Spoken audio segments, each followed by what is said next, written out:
Assalamualaikum warahmatullahi wabarakatuh. Salam sejahtera.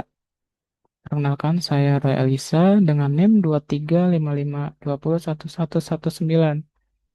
Mahasiswa Teknik Informatika Universitas Teknologi Bandung 2026. Saya di sini akan presentasi untuk tugas metodologi penelitian dengan judul analisis ketidakteraturan alur pelayanan akademik dan dampaknya terhadap kepuasan mahasiswa. Studi kualitatif di kampus Sekolah Tinggi Teologi Karisma Bandung. Baik, bab 1 pendahuluan. Latar belakang penelitian ini dilatar belakangi oleh transformasi digital dalam dunia pendidikan tinggi, terus berkembang sering meningkatnya kebutuhan pelayanan akademik yang cepat, efektif, dan berbasis teknologi informasi. Perguruan tinggi saat ini tidak hanya dituntut menyediakan kualitas pembelajaran yang baik, tapi juga harus mampu menghadirkan pelayanan akademik yang terintegrasi dan mudah diakses mahasiswa. Salah satu bentuk implementasi digitalisasi layanan pendidikan adalah penggunaan sistem informasi akademik atau SIAKAD. Berdasarkan hasil observasi awal dan wawancara pendahuluan, ditemukan bahwa mahasiswa masih mengalami kesulitan memahami prosedur layanan akademik di kampus STT Karisma Bandung. Mahasiswa mengaku sering mengalami kebingungan terkait pihak yang harus dihubungi ketika menghadapi masalah akademik. Informasi akademik dinilai belum tersampaikan secara jelas. Sedangkan prosedur pelayanan sering berubah dan tidak terintegrasi dengan baik. Kondisi tersebut menunjukkan bahwa implementasi layanan akademik berbasis sistem informasi di kampus STT Karisma Bandung belum berjalan optimal. Ketidakteraturan pelayanan menyebabkan mahasiswa lebih bergantung pada individu tertentu dibandingkan mengikuti sistem pelayanan yang tersedia. Fenomena tersebut penting diteliti karena pelayanan akademik merupakan salah satu indikator kualitas institusi pendidikan tinggi. Apabila permasalahan pelayanan akademik tidak segera diperbaiki, maka dapat menurunkan efektivitas administrasi kampus dan berdampak pada kepuasan mahasiswa.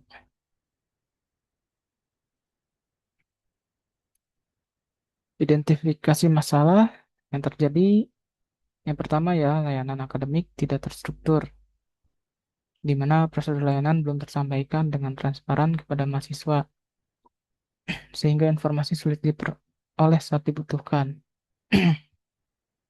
Yang kedua, kurang memahami teknologi. Sistem informasi akademik belum membantu secara maksimal akibat lemahnya koordinasi internal antar bagian layanan administrasi. Hal ini dikarenakan bagian layanan administrasi masih banyak yang kurang memahami teknologi.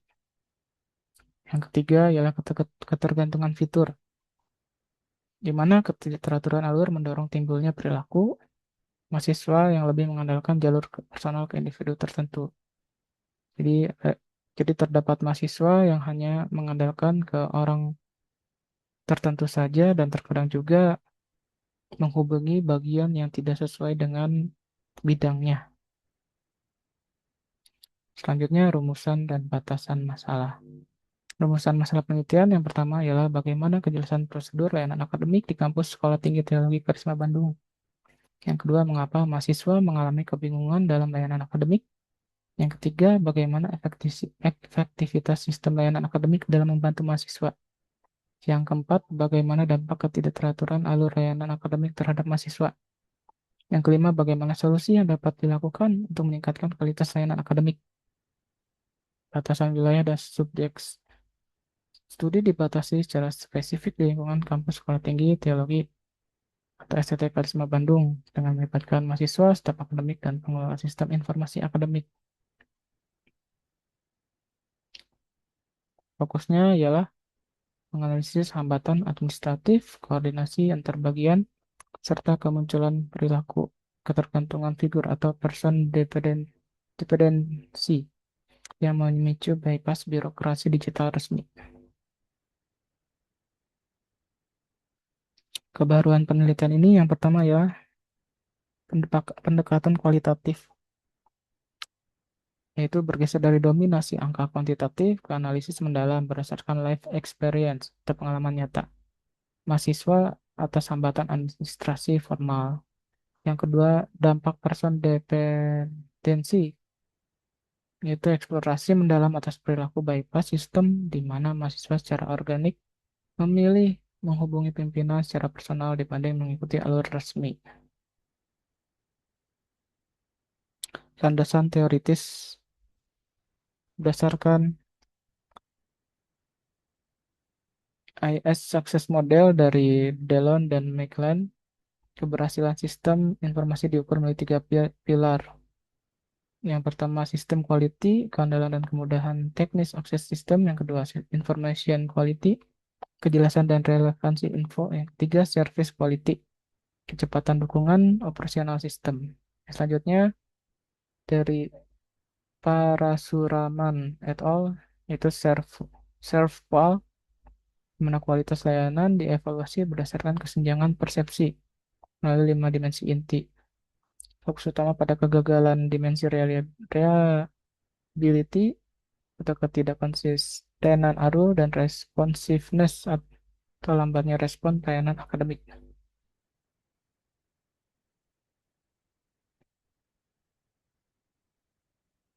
Selanjutnya, metodologi dan rencana kerja. Pada minggu pertama sampai minggu perempat, itu tahap persiapan dengan menyusun pedoman wawancara, observasi, dan pengurusan izin di kampus STK Karisma Bandung. Tahap selanjutnya ialah pengumpulan data yang dapat dilakukan pada minggu kelima sampai minggu ke-13, yaitu dengan observasi alur pelayanan, wawancara mendalam informan utama, yaitu mahasiswa, staf, dan pengelola. Selanjutnya, tahap ketiga analisis data pada minggu ke-14 dan minggu ke-21, yaitu dengan reduksi data, triangulasi sumber atau teknik, serta pelaksanaan member check untuk validasi. Dan tahap terakhir ialah laporan dan solusi pada minggu ke-22 sampai minggu ke-25, yaitu dengan penyusunan bab 4 dan bab 5 serta merumuskan rekomendasi praktis perbaikan mutu pelayanan. Selanjutnya, fenomena ketergantungan figur, kegagalan integrasi sistem, dan ketidakteraturan alur resmi memicu munculnya pola jalan pintas atau shortcut. Mahasiswa memanfaatkan kedekatan sosial keagamaan untuk langsung menghubungi pimpinan secara personal dibanding menyelesaikan masalah lewat sistem administrasi formal. Selanjutnya, hasil yang diharapkan, penelitian ini diharapkan mampu mengidentifikasi dan memetakan anomali perilaku organisasi yang spesifik, yaitu fenomena ketergantungan figur, person dependensi. Melalui analisis kualitatif tersebut, peneliti ingin membuktikan bagaimana kedekatan relasi interpersonal sosiologis di lingkungan perguruan tinggi keagamaan swasta mendorong mahasiswa memilih jalan pintas dengan menghubungi pimpinan secara personal daripada mengikuti alur sistem resmi. Hasil akhir dari penelitian yang akan datang ini ditargetkan dapat merumuskan evaluasi efektivitas sistem dan memberikan rekomendasi solusi praktis yang konkret bagi perbaikan mutu pelayanan akademik berbasis sistem informasi di kampus STK Karisma Bandung. Baik, sekian yang bisa saya sampaikan. Mohon maaf bila ada salah pengucapan, salah kata. Saya ucapkan terima kasih. Assalamualaikum warahmatullahi wabarakatuh. Salam sejahtera. Baik, jika ada yang ingin ditanyakan, saya persilahkan. Selamat siang, terima kasih Saudara Royalisa atas pemaparan bahan praktikum ini ya. Ini tugas untuk penelitian mata kuliah metodologi penelitian. Oke, baik. Nah, mungkin saya izin bertanya, apa yang melatar belakangi Saudara Royalisa ini mengangkat sebuah praktikum ataupun metodologi penelitian dengan judul yang tadi sudah Saudara Royalisa sampaikan? Baik, Bu Anjeli, yang melatar belakangi saya untuk melakukan penelitian ini ialah saya melihat banyak fenomena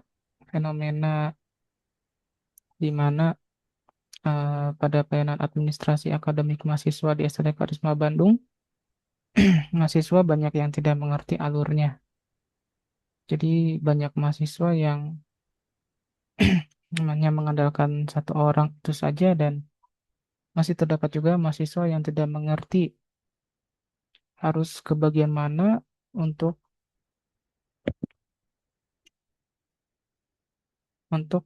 menyelesaikan apa yang dia butuhkan. Jadi seperti ada mahasiswa yang akan melakukan cuti, tetapi dia menghubungi bagian keuangan yang seharusnya di mana mahasiswa tersebut menghubungi bagian akademik terlebih dahulu, kemudian mengikuti prosedurnya, barulah uh, menghubungi bagian keuangan untuk pembayaran cuti. Dan masih banyak hal yang lainnya seperti staf akademik yang di mana masih belum mengerti mengenai program Siakat ini. Karena masih banyak yang ternyata mengandalkan orang lain juga, seperti misalnya bagian keuangan yang tidak mengerti fitur-fitur keuangan langsung melemparkan ke bagian staff. Padahal itu bukan tanggung jawab staff IT.